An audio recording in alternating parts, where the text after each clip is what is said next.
Ladies and gentlemen, at the heart of this is, of course, defense and the security of Ukraine, of our continent, and of the wider world. In this room, we all feel it, what's at stake. This is a moment in history. Great challenges loom. There has been a lot of talk in the last few days, but it is always instructive to look beyond the words and to recognize that we are just at the beginning of this process. Let's take stock of the starting positions.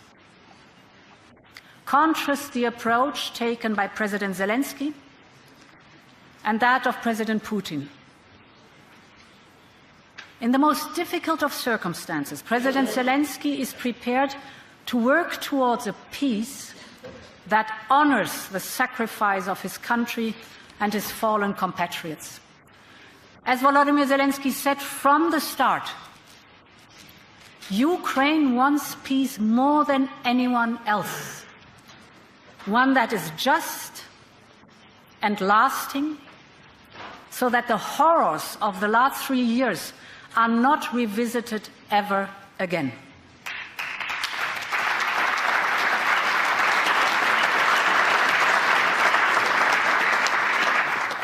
On the other hand, President Putin says he's willing to meet, but on what terms?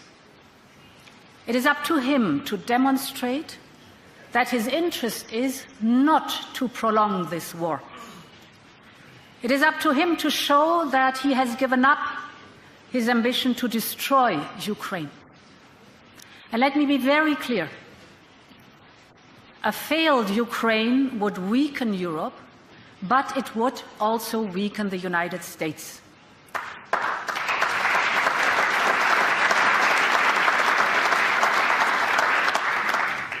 It would intensify the challenges in the Indo-Pacific and threaten our shared interests. Because what we have seen is the authoritarians of this world are carefully watching whether there's any impunity if you invade your neighbor and violate international borders, or whether there are real deterrents. They are watching us very carefully, what actions we choose to take. And this is why it is so important that we get this right. Ukraine needs peace through strength. Europe wants peace through strength. And President Trump has made clear the United States is firmly committed to peace through strength. So I believe that by working together we can deliver that just and lasting peace. And there is a lot that Europe already has brought to the table. Historic amounts, actually. Financially and militarily, the overall support amounts to 134 billion euros. That is an equivalent of $140 billion. That is more than anybody else has contributed. This includes $52 billion of military assistance, on par with the United States. We have put in place hard-hitting sanctions, substantially weakening Russia's economy.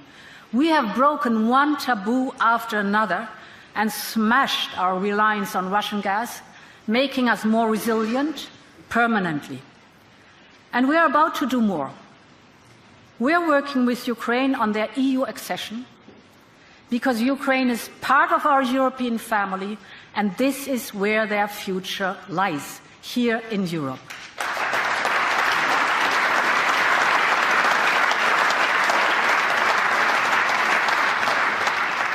And ladies and gentlemen, this leads me to the discussions we have had in Europe over the course of the last few weeks.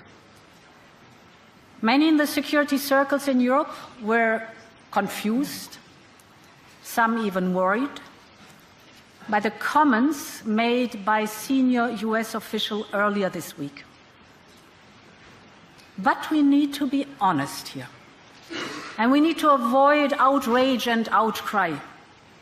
Because if we listen to the substance of the remarks, we not only understand where they are coming from, but recognize there are some remarks we can agree on.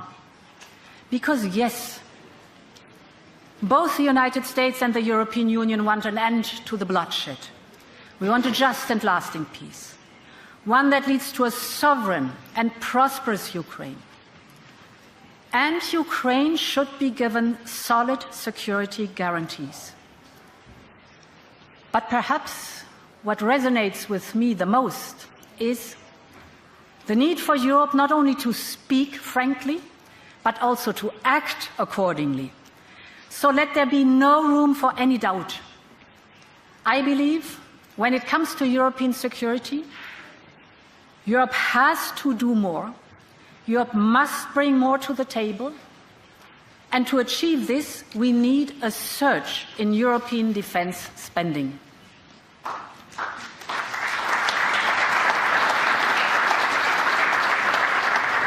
Currently, the EU27 are spending around 2% of GDP on defense. And yes, our defense spending went up from just over 200 billion before the war to now over 320 billion last year. But we will need to increase that number considerably once again, because from just below 2% to above 3% will mean hundreds of billions of euro of more investment every year. So we need a bold approach. Let's take one step back. In previous extraordinary crises, look at what we did. We empowered member states with extra fiscal room by activating the escape clause. In simple terms, we empowered member states to substantially increase public investments linked to the crisis. I believe we are now in another period of crisis which warrants a similar approach. And this is why I can announce that I will propose to activate the escape clause for defense investments.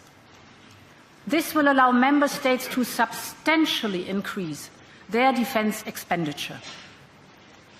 Of course, we will have to do this in a controlled and conditional way.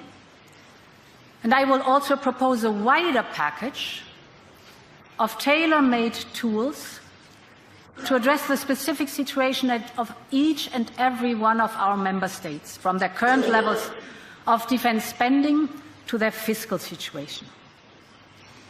Second, for a massive defense package, we also need a European approach in setting our investment priorities. This will allow the investments in much-needed defense projects of common European interest. And thirdly, we will step up our work to accelerate the accession process of Ukraine to the European Union. We have made significant progress already, but again, now is the time to move mountains in the European Union. Increase the spending possibility of the national budgets, have common European funding for projects of common European interest, and accelerate the accession process of Ukraine. This must be the goal of the new Europe that is working for these goals intensively.